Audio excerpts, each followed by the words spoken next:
Okay, this is chapter 7 exam. And this is the video presentation. So we're going to start with part A. Part A, you throw a baseball, mass 0.145 kilograms vertically upwards. It leaves your hand moving at 12 milliseconds. A resistance came and neglected. At what height above your hand does the ball have half as much as upward velocity? Okay, so basically we're going to just list out the values real quick. So mass of B, I'll just put that, but that's really baseball, 0.145 kilograms. Initial velocity is 12 milliseconds. Final velocity is 6 milliseconds. And the acceleration is negative 9.8 milliseconds squared. Okay, so now what we're going to do is we're going to use equation 2.13 and substitute that using our values. And this equation is also in 7.1. So the equation is V2 y2 equals V1 y2 plus 2g over y2 minus y1. Okay, and then now we're going to plug in and solve. So E2 36, 6 times 6 36 equals 144. 12 times 12 is 144 minus 2 times 9.8. And my calculator, I should solve this. Okay. Yeah, so the answer would be H equals 5.51 meters. And that is your answer for part A. Now for part B, scroll down quick. At what height above your hand does the ball have half as much kinetic energy as when it left your hand? Okay, so, okay. To solve this, we're going to use the initial kinetic energy, which is this right here, 1/2 mv/1. This is also in 7.4, section 7.1. And we're basically going to plug in everything. So, yeah. So it'll be 0.5 times 0.145 times 144. Basically the same values that we got up here from part A. And then that would equal 10.44 J. Now we're not done yet. Now we got to find the final velocity, which is equation 7.4 and section 7.1, and it's slightly different, but it's pretty much the same equation. So mv2 and then we already know. Okay, so mv2. So basically we're going to do the same thing, plug in. So 0.5 times 0.145.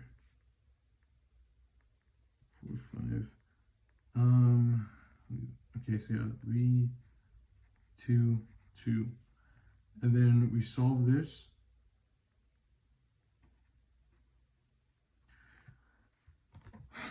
All right, we solve this real quick.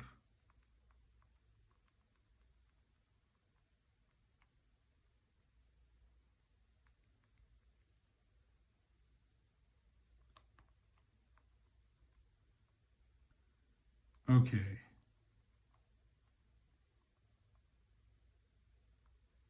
Okay, yeah, so V2 equals 8.48 milliseconds. Okay, and then when we solve this right here, this will be 5.22. And then we're going to go back and use the same equation, or this right here. And we're going to use that same one. And that one was from, wait, I think I have it listed. Did I list it out? That same question is 2.13. So V22 equals V1y2 minus 2g over y2 minus y1. And we plug everything in. So 8.482 equals 12.2 minus 2 times 9.8 times h, because it's height. So now when we solve this, this should equal out to our answer, should be h equals 3.67 meters. And that is your answer for part B. Now for part C,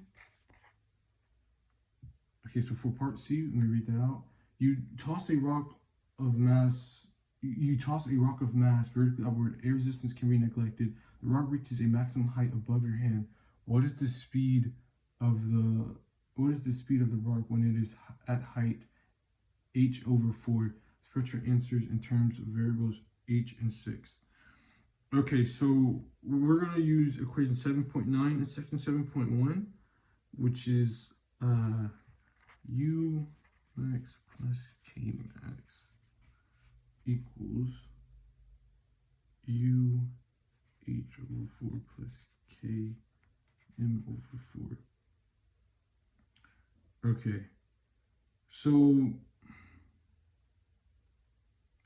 at h/4, the kinetic energy is the similar equation that we used earlier in the previous parts, and that equation 7.4, and the potential energy is mg/h/4.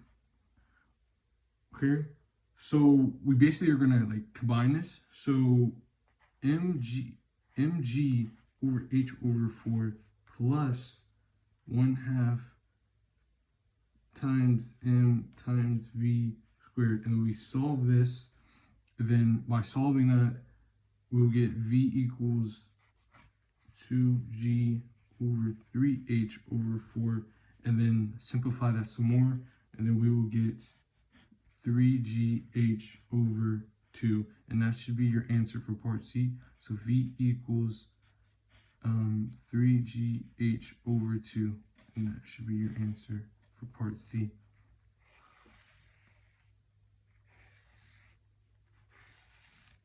Okay, so for part D, what is the speed of the rock when it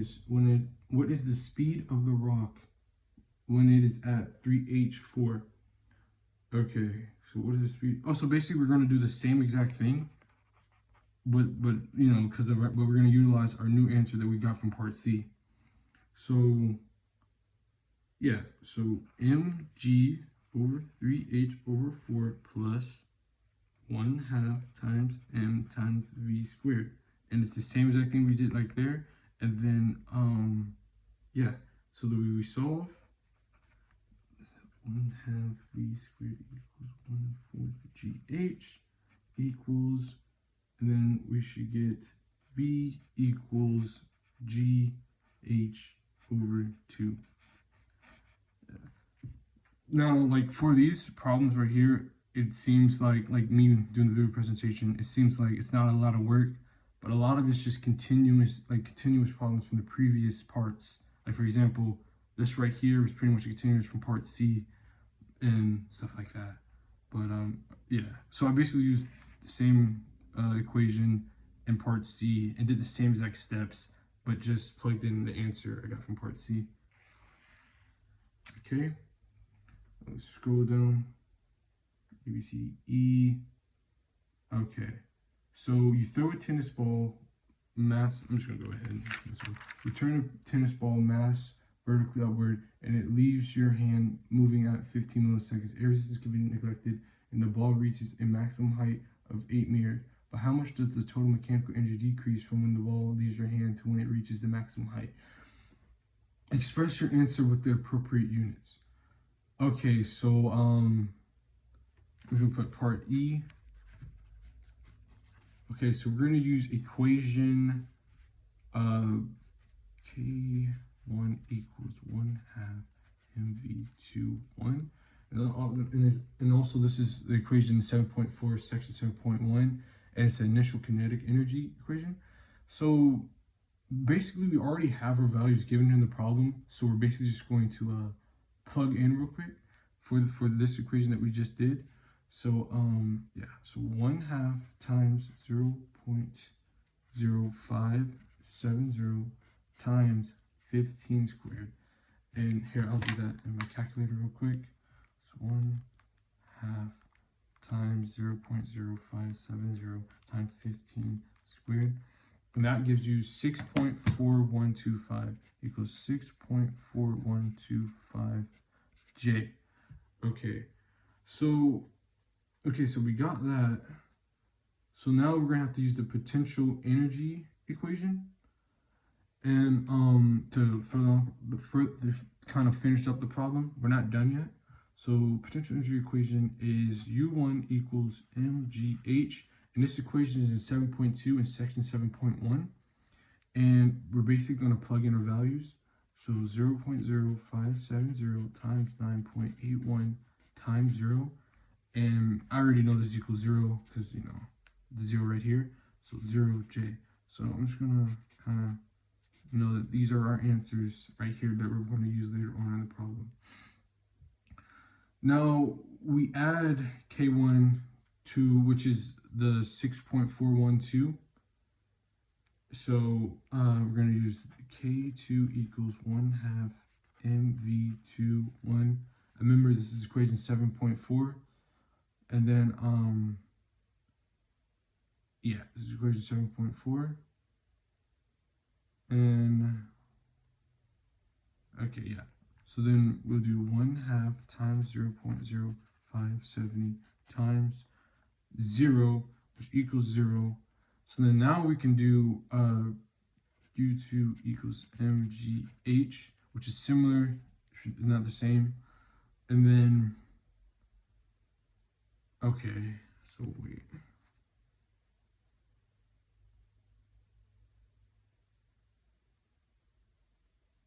Okay.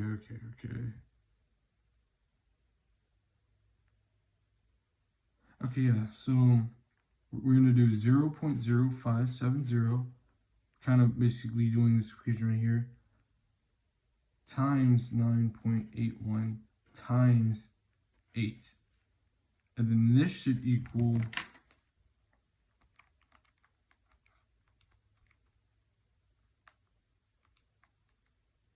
4.47 J.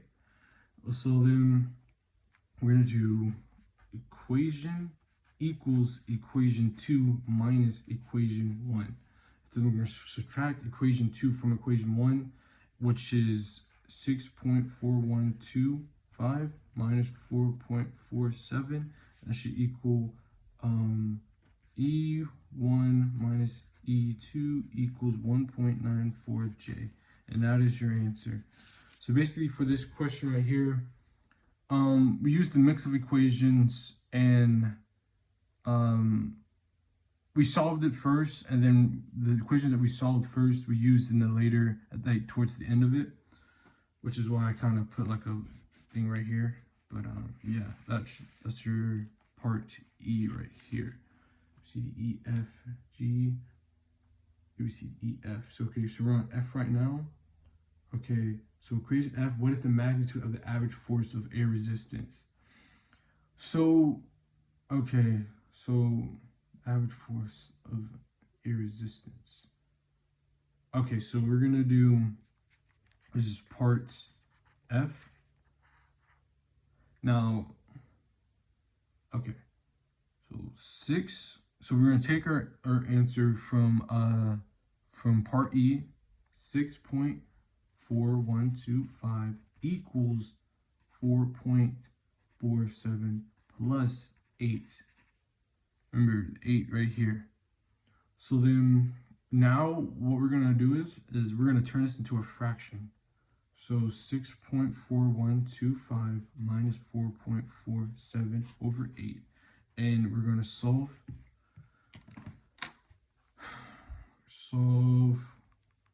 6.4125 minus,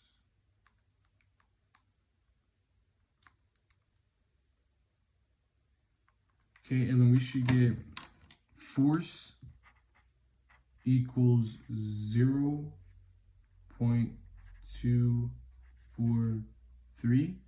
And also, this was also kind of like similar to the example in 7.2. In section 7.1, where they turn a similar problem into a fraction. And I basically just use that as a guide for this problem right here. And yeah. And also notice these are from part E, like the same values. So now we're on to part G. Part G. You catch a volleyball mass 0.27 kilograms that is moving downward at 7.50 milliseconds and stopping the ball. Your hands and the volleyball descend together at a distance of 0.150 meters. How much work does your hand do on the volleyball in the process of stopping it? Express your answers with appropriate units. Okay, so we're going to use equation 7.4 in section 7.1, which is K1 equals 1/2 mv squared. And we're going to plug everything in that are values that were given us by the equation. So 1/2 times, so m would be 0.270, and then times, and then velocity would be 7.502. And then go ahead and solve that in your calculator real quick. And then 2 times 0.270 times 7.52, and then we get over 2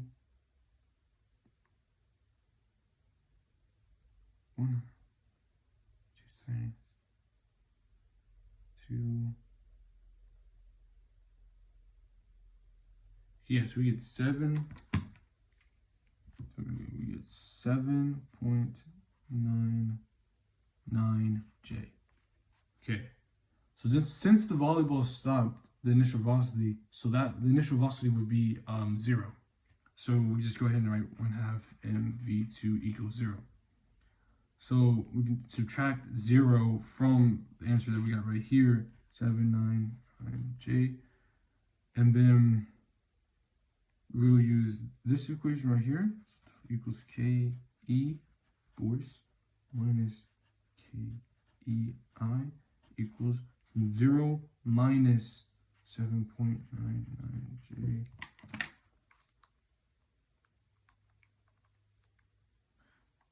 So J, and that will equal W hands equals negative 7.99J. And that should be your answer. So basically, we use this equation right here. We plugged it in with our values given in the problem. We solved that at 7.99. Then, since the initial velocity was 0, so we know that it equals 0. So then we subtracted 0 from this equation right here, and that's got our answer. So now for the final part, part H. Part H, what is the magnitude of the force assumed constant that your hands exert on the volleyball? So now we got to find the magnitude. So basically we would do placement, and then this is in section 6.1 and equation 6.3, and then we'll basically just plug in and solve, and then we should get our answer. Now mind you, we're still connected to part G, so we're gonna bring some values from part G to part H. So 7.99 equals force, because we're trying to find the force, times times 0.15. This is the placement, and then we should solve for that. So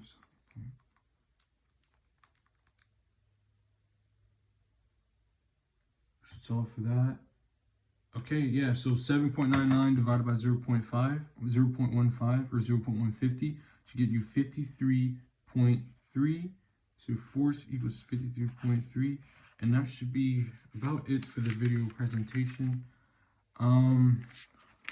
It's a little bit, let's say, the work.